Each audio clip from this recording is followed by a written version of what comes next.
Hello and welcome to Game Domain. As this year winds down, we all tend to look back on the year in retrospect and think about what was great, or bad, about the year.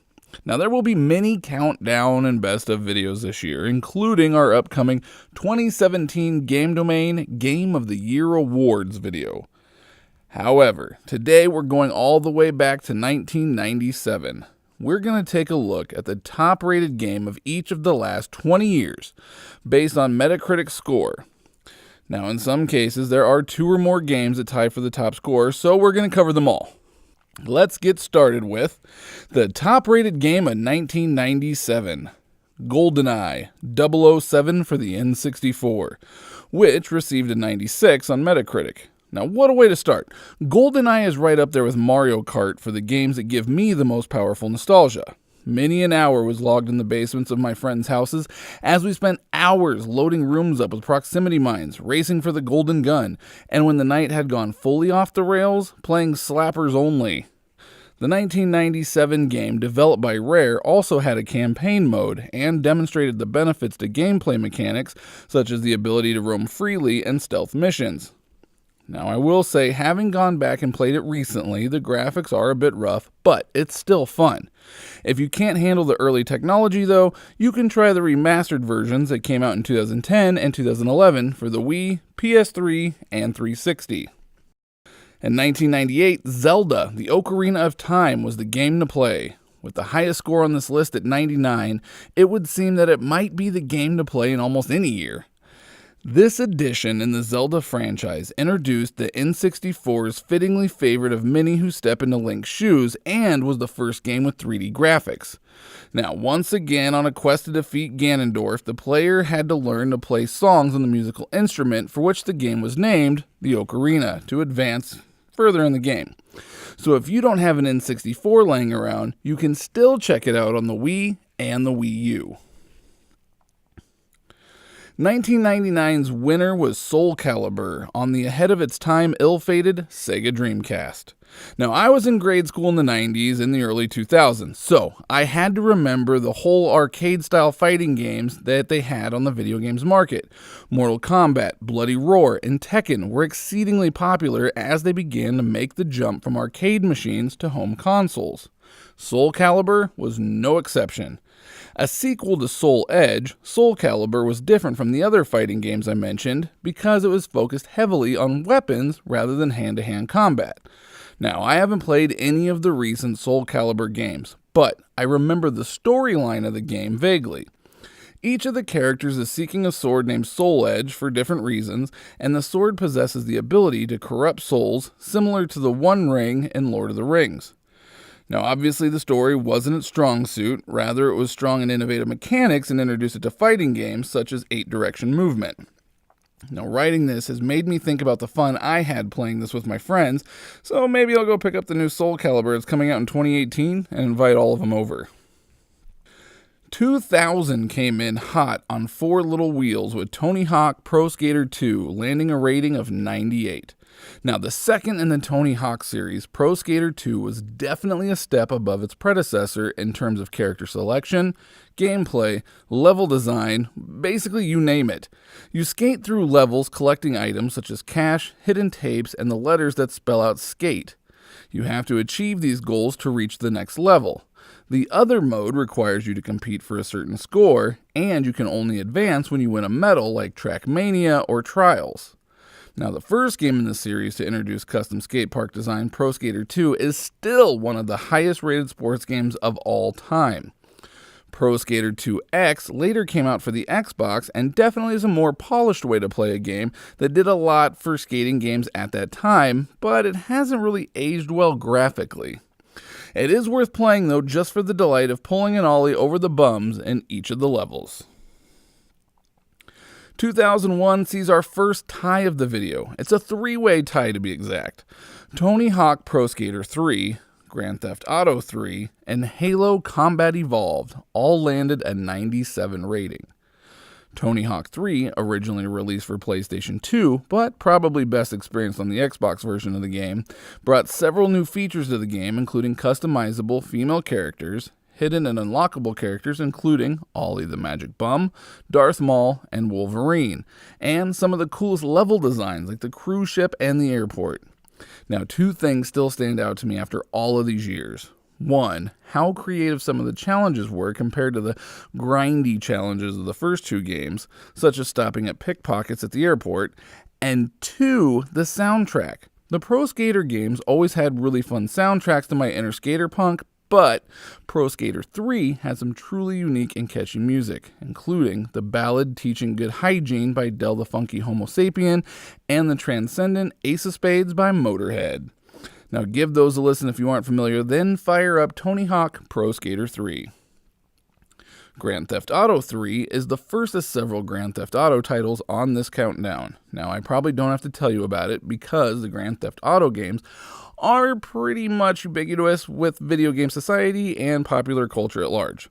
However, in another series of famous open-world crime-based video games, GTA 3 made its mark by introducing us to a 3D world in which you could operate cars, boats, and planes, even if it was phenomenally difficult.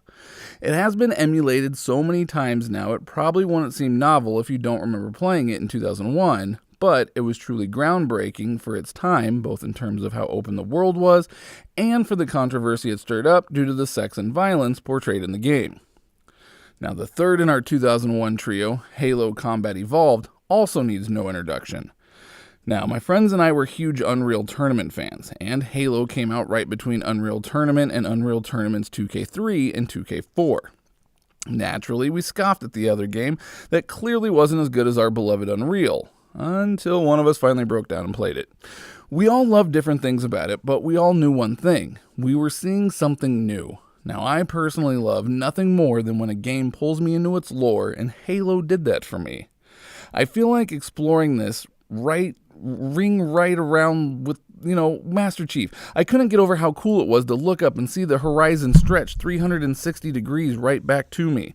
It also, at least in my way of thinking, created the modern online gameplay environment. It wasn't the first to do it, obviously, but it was the first to really break into the mainstream and make video games cool. We can all debate which game in the series is the best, but there's no mistaking that Halo kicked off a fantastic series of sci-fi shooter games and inspired many more. 2002 had one lone victor, Metroid Prime for the GameCube. Like Super Mario 64 and Grand Theft Auto 3, Metroid Prime was the first 3D game in its series.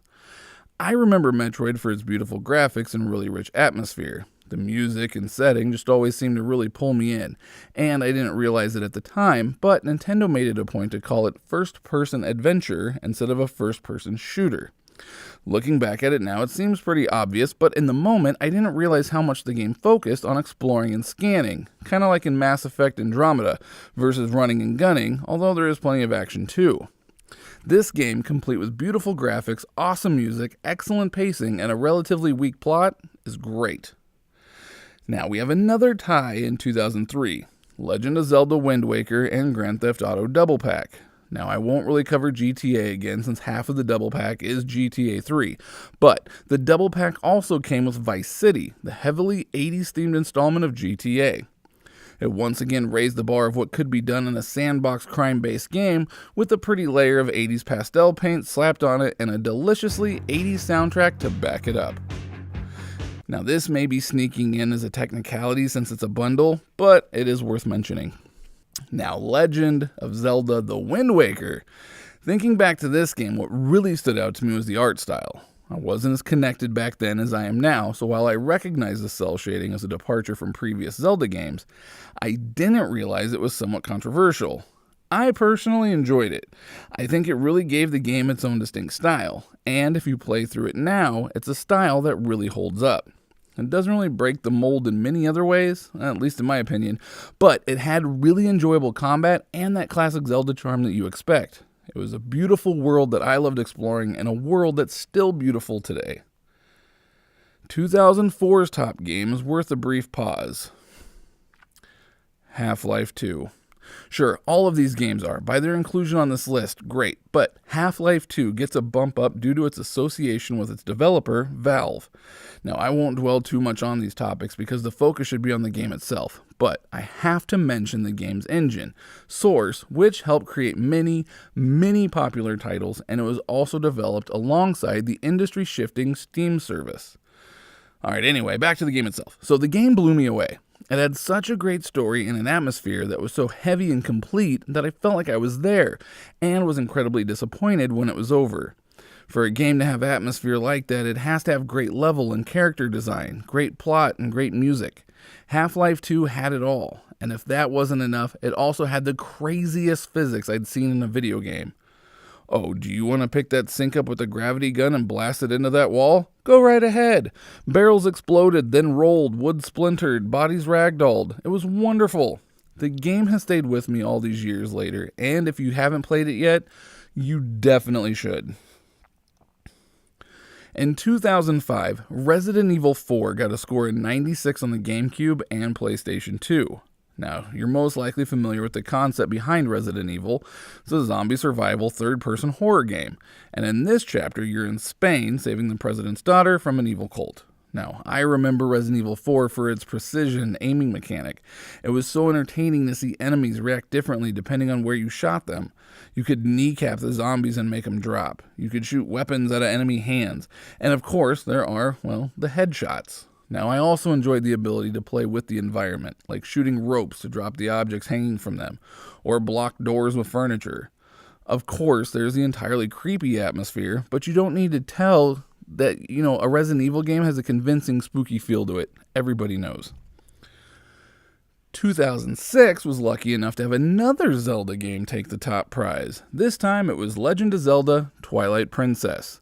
Now, it was released more or less simultaneously on the GameCube and Wii, and it received an HD update on the Wii U in 2016. It almost lost me as the early game is a touch slow and unengaging, but once you really get into it, the story is pretty gripping. It was quite a departure from the last couple Zelda games, thanks to its relatively dark and, sometimes downright creepy, feel overall, which is really quite thematic for a game with Twilight in the title. It really revolved around using the items and weapons you found to solve puzzles and beat enemies. And the biggest gripe you'll likely hear is that sometimes these items lose their usefulness after you overcome the challenge for which it was intended. All told, though, this is a great Zelda game with an engaging story mode and beautiful dark aesthetic. In 2007, we get our first appearance of Mario with the stellar game Super Mario Galaxy. It got a 97 and was a phenomenal game to play on the Wii. For starters, the controls felt like they benefited from being on the Wii. As opposed to some other Wii games, it felt like they were trying to make you use the Wii's new control options.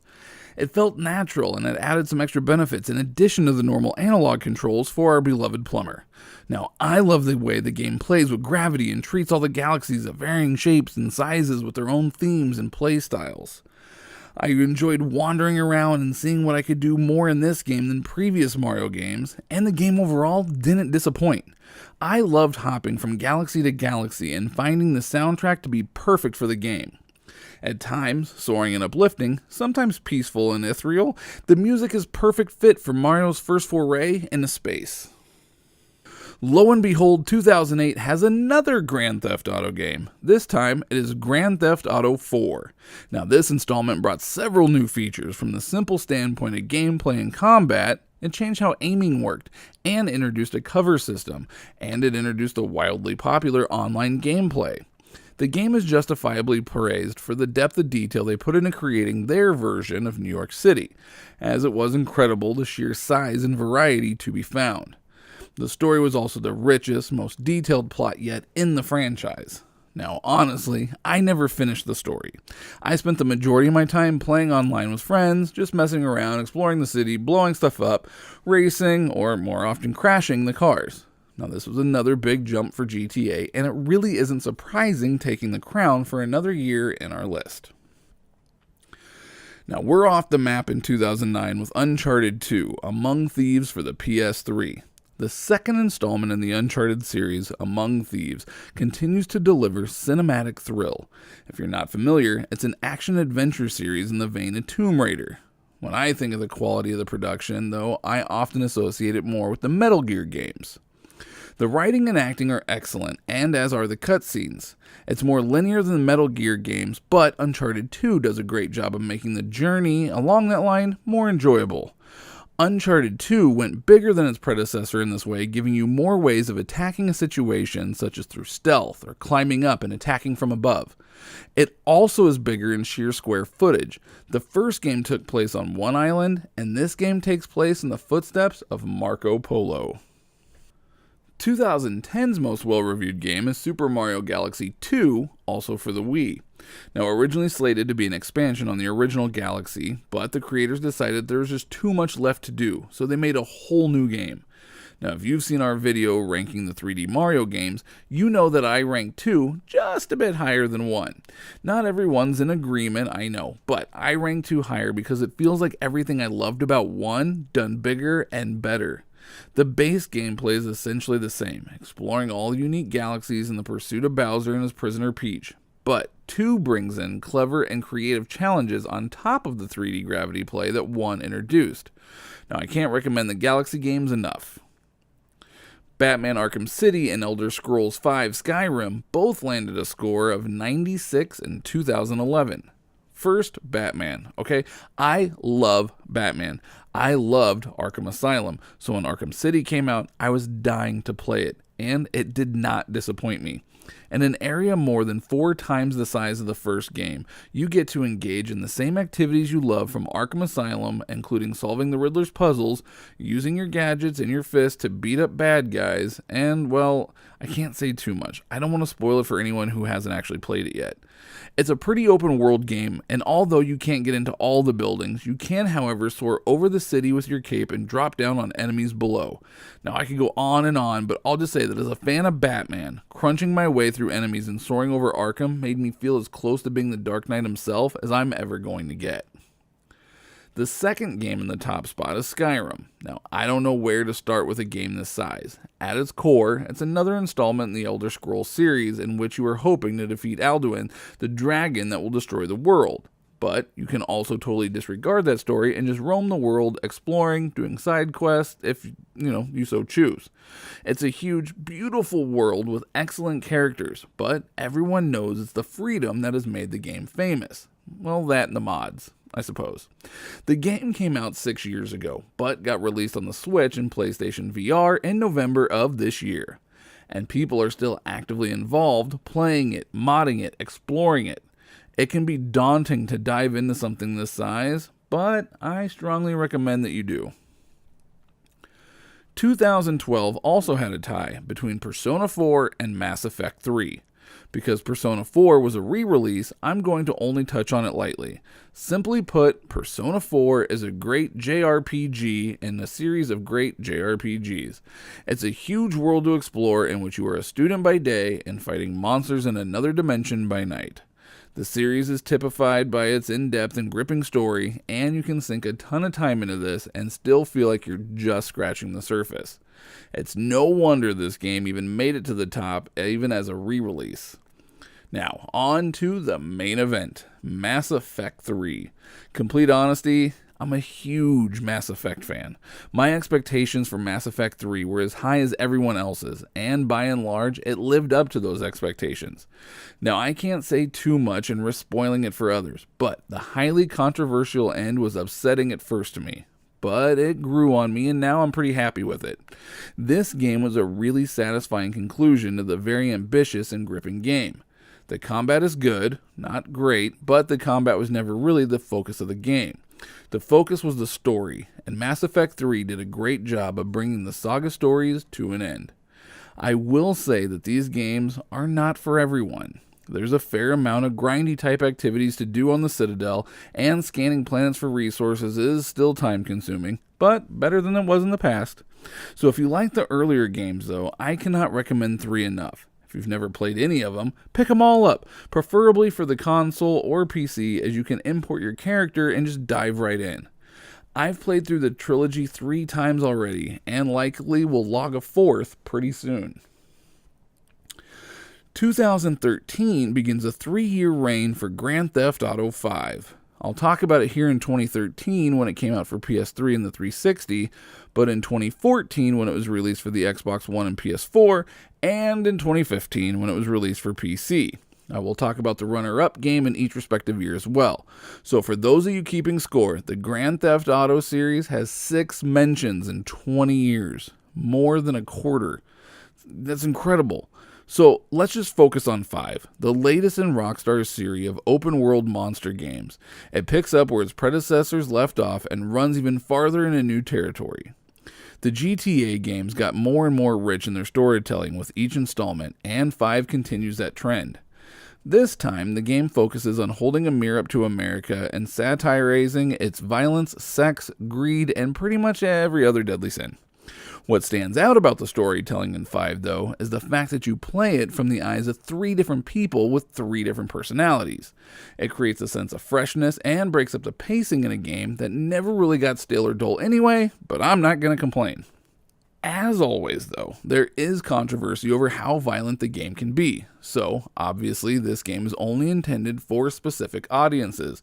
But if that's what you're into, and if you can appreciate the artful, tongue-in-cheek approach that Rockstar takes, you will not be disappointed by the game's stunning size, depth, and detail. In 2014, The Last of Us Remastered released on the PS4 and was the highest rated game not named Grand Theft Auto. Ironically, The Last of Us released on the PS3 was also the runner-up in 2013. Naughty Dog, the developer of Crash Bandicoot and the wildly popular Uncharted series, did an outstanding job with The Last of Us.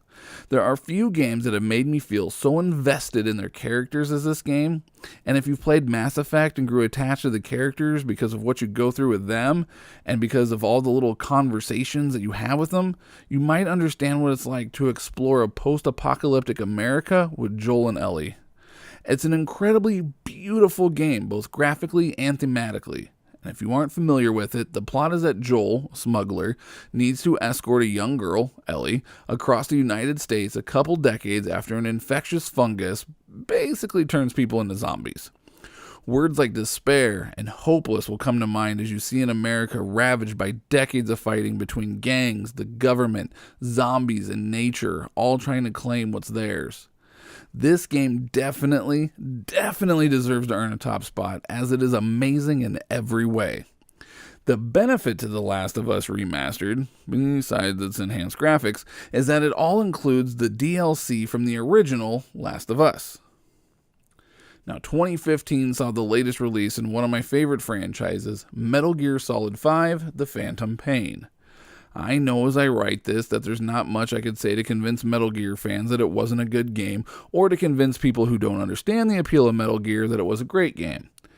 If you love deep, rich storytelling and clever, multi-layered characters and writing, word games and allusions to past games and real-life history, then good gracious is Metal Gear universe for you. Phantom Pain picks up where Ground Zero leaves off. Well, a little bit after Peace Walker, as you'll learn in the game. If you can survive the painfully slow intro in the hospital and into the desert, I'll try my best to avoid spoiling when and where, you'll be treated to a level of amazing open world play that only Metal Gear can deliver.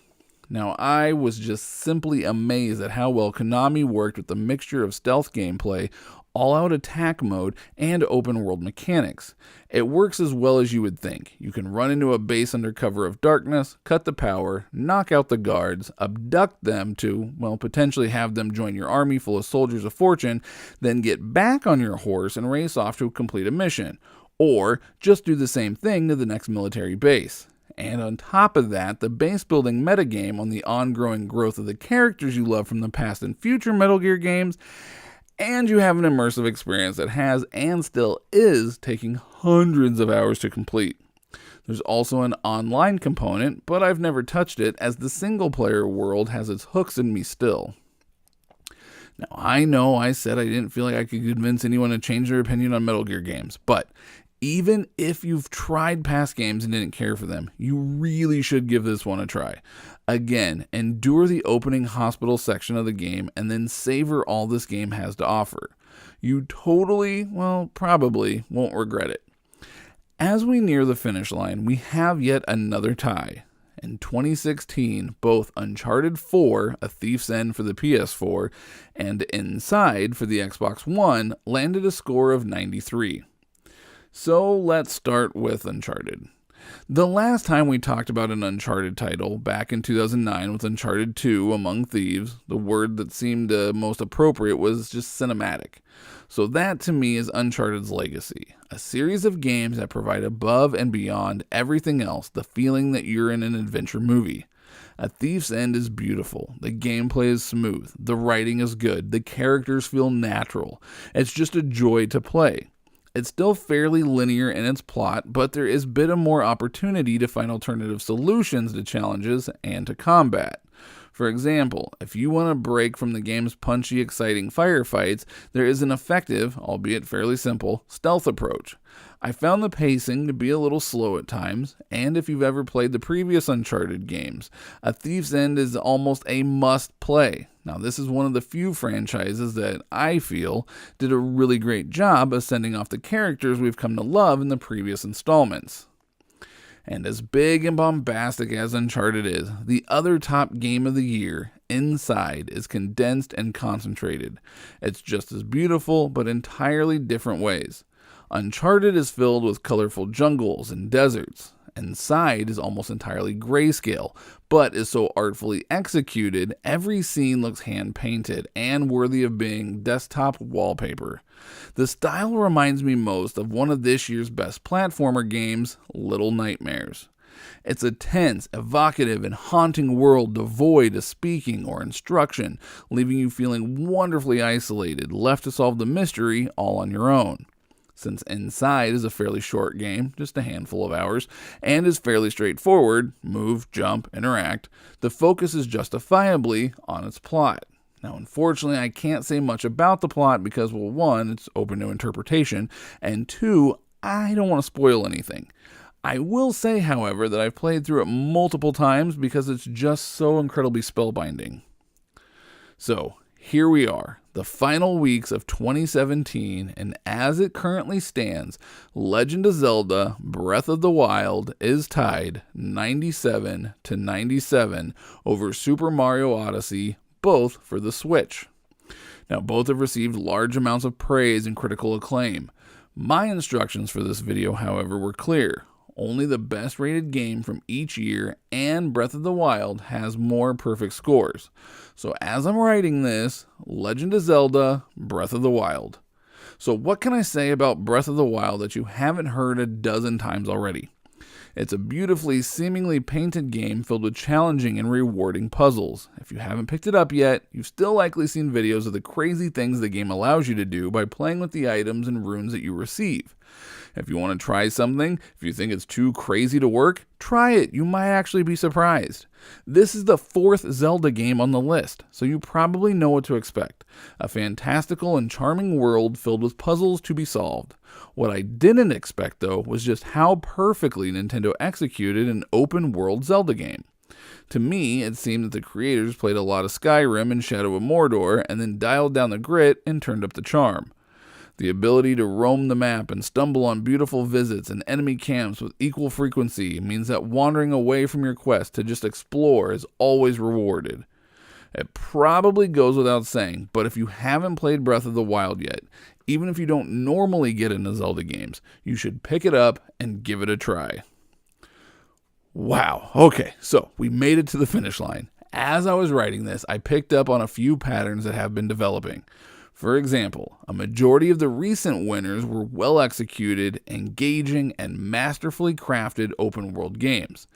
Any of the Grand Theft Autos, Mass Effect, Breath of the Wild, Skyrim, Arkham City, Metal Gear Solid, and a couple of the Uncharted titles. All painted a world and turned us loose in them to explore, conquer, and otherwise wreak havoc. So what will 2018 hold for us? More open-world marvels or more tightly written but gripping games? Well, we're as excited as you to find out. So let us know which games you think should have won in their respective years. Which games do you find yourself going back to? Which games have you still not been able to put down? We would love to hear, and hopefully your answers can help your fellow viewers find some gems that maybe they have missed. So we hope you've enjoyed this video. We hope you have had a great 17. And as always, thank you for watching Game Domain.